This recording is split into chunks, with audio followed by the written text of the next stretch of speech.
শুরুতেই জানাবো সংবাদ শিরোনাম। এবার দেশবাসীকে নতুন বার্তা দিলেন ডক্টর ইউনূস। জানাবো কবে হতে পারে নতুন নির্বাচন। অন্তর্বর্তীকালীন সরকারের প্রধান উপদেষ্টা ডক্টর মোহাম্মদ ইউনূস বলেছেন, ছাত্র জনতার আন্দোলনের মাধ্যমে অর্জিত রাষ্ট্র পুনর্গঠনের সুযোগ কাজে লাগাতে প্রতিজ্ঞাবদ্ধ অন্তর্বর্তী সরকার। বৃহস্পতিবার ঢাকা সেনানিবাসের আর্মি মাল্টিপার্স হলে খেতাবপ্রাপ্ত মুক্তিযোদ্ধাদের সংবর্ধনা অনুষ্ঠানে একথা জানান তিনি। প্রধান উপদেষ্টা বলেন, ছাত্র জনতার সাহস ও আত্মত্যাগের বিনিময়ে অর্জিত নতুন বাংলাদেশে আমাদের সুন্দর ও সমৃদ্ধশালী ভবিষ্যৎ গড়তে হবে। বীর মুক্তিযোদ্ধা, শহীদ, আহত এবং জীবিত ছাত্র জনতার কাছে আমরা প্রতিজ্ঞাবদ্ধ থাকতে চাই। তারা যে সুযোগ আমাদের তৈরি করে দিয়েছে তার মাধ্যমে বাংলাদেশকে পৃথিবীর সামনে দৃষ্টান্ত স্থাপনকারী দেশে পরিণত করতে আমরা শপথ নিয়েছি।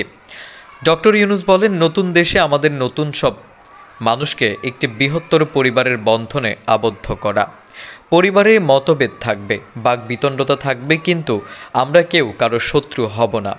কাউকে তার মতের জন্য শত্রু মনে করব না, কাউকে ধর্মের কারণে শত্রু মনে করব না। আমরা সবাই সমান। বৈষম্যহীন ও শোষণমুক্ত দেশ গঠনের অঙ্গীকার ব্যক্ত করে তিনি বলেন, কেউ কারো উপরে না, বরং কেউ কারো নিচেও না। এই ধারণা আমরা জাতীয় জীবনে প্রতিষ্ঠিত করতে চাই।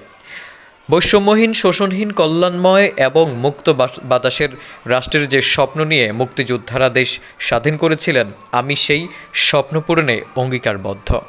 প্রধান উপদেষ্টা বলেন, বাংলাদেশ বিশ্ব দরবারে মানবিক ও কল্যাণ রাষ্ট্র হিসেবে সমাদৃত।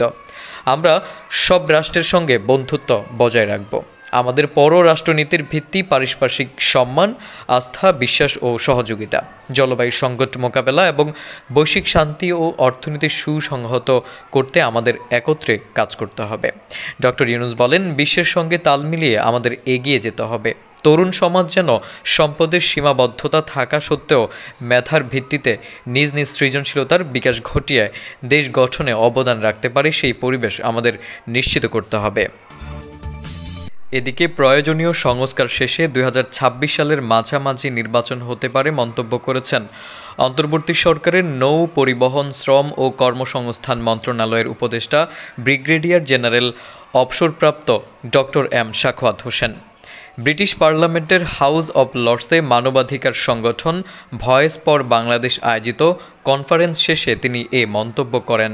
প্রতিবেদনে বলা হয়েছে, brigadier general doctor M Sakhawat Hossain বলেন, 5ই আগস্ট শেখ হাসিনা পালিয়ে না গেলে বিক্ষুব্ধ জনতা তাকে টুকরো টুকরো করে ফেলত। সেটা দেশের জন্য ভালো হতো না।